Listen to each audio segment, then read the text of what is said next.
शेतकरी मित्रांनो, आपण आज कापूस लागवड करणार आहोत आणि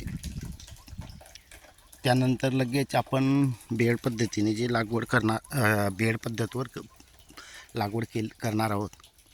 त्याच्यासाठी आपण सुरुवातीला जे बीनाशक आहे हे मारून देणार आहेत। आता बीनाशक सर्वच मारतात। आता काही शेतकरी म्हणतात बीनाशक मारूनसुद्धा आपल्याला पाहिजे तसे परिणाम भेटलेले नाही आहेत। पण मी या मागच्या 2 वर्षापासून वेगळ्या पद्धतीचे प्रयोग केलेले आहेत। त्यामध्ये आपण आता हे प्लेनमधले गोमूत्र आहे 1 लिटर, 1 किलो जाड मीठ आणि जे आपले काय म्हणता याला पेंडामेथिन म्हणून आहे ते घेतलेलं आहे। आणि ते त्यामध्ये जे काही प्रमाण हे आहे ते प्रमाण आपण अगोदर जाड मीठ 1 किलो आपल्या पाण्यामध्ये टाकून विरघळून घेऊ, गोमूत्र एकजीव करून घेऊ। त्याच्यानंतर आपल्या औषधी हे वरतून टाकून फवारणी करून घेऊ, की जेणेकरून मला आलेले अनुभव सांगतो आहे। आणि शेतकरी मित्रांनो, जोपर्यंत मला स्वतः मी करणार नाही तोपर्यंत मी इतर शेतकऱ्यांनाही सांगत नाही। कसं असतं, फवारणीमुळे या थोडंसं याच्यामुळे नुकसान झालं, कोणी सांगितलं आहे असं असं करा, ते तसं करा, कधी नुकसान झालं ते नाव बदनाम होतं। नाव बदनाम होण्याला काही अर्थ नाही आहे, पण बिचाऱ्याचं एका 6-7-8 महिन्याचं पीक वाया जातं। त्याच्यामुळे काही गोष्टी अशा असतात की स्वतः करावं लागेल, त्यानंतरच आपण इतर शेतकऱ्यांना सांगू शकतो आहे। आणि आपल्या मार्गदर्शन घेतलेले भरपूर शेतकरी आहेत।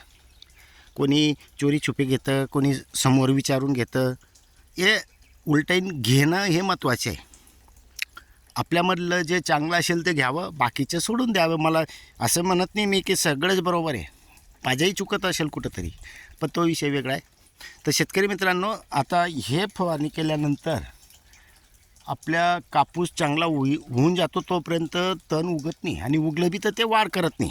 समजा 15-20 दिवसानंतर उगतं, पण ते पाहिजे तसं वाढ करत नाही। आता याचे फायदे असे आहेत की सुरुवातीला तण नसल्यामुळे पीक हे जोमात जातं।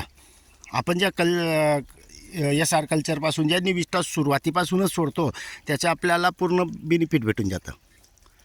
आणि मग ज्या वेळेला कापूस थोडा चांगला होऊन जातो त्यावेळेला समजा तण वाढलं, मोठे झाले, तर त्यावेळेला आपली जमीन सुपीक असल्यामुळे निंदन करायला सोयीस्कर जातं। आता निंदन करायला सोयीस्कर आता तण फवारणी म्हणजे निंदन केल्यानंतर आपण जे पडलेलं तण आहे ते शेतामध्येच ठेवतो। आपल्या SR कल्चरमुळे ते लवकर कुजून जातं। आणि नंतर कापसाची मोठ्या झाल्यानंतर सावली पडते, सावली पडल्यानंतर तण उगत नाही तेवढं, आणि जे नॉर्मल उगतं ते उरूक करत नाही।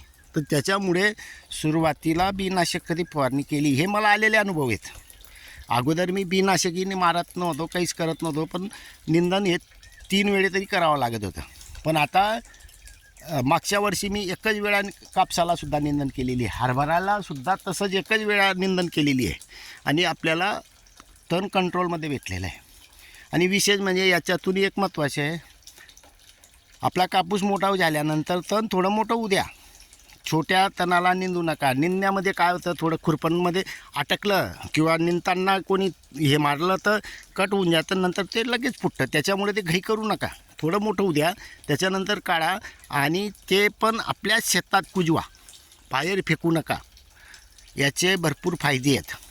हे जे शेती अशा नैसर्गिक पद्धतीने करतात त्यांना सर्व फायदे माहिती आहेत। रासायनिकवाल्यांना तर काढा आणि बाहेर फेका, त्याच्यामुळे खर्च वाढतो आहे। शेतकरी मित्रांनो, हे तण तिथं असेल तर अजून त्याच्यामधलं जे काही न्यूट्रिशन आहे जमिनीतून घेतलेलं ते परत पिकांना देते। धन्यवाद।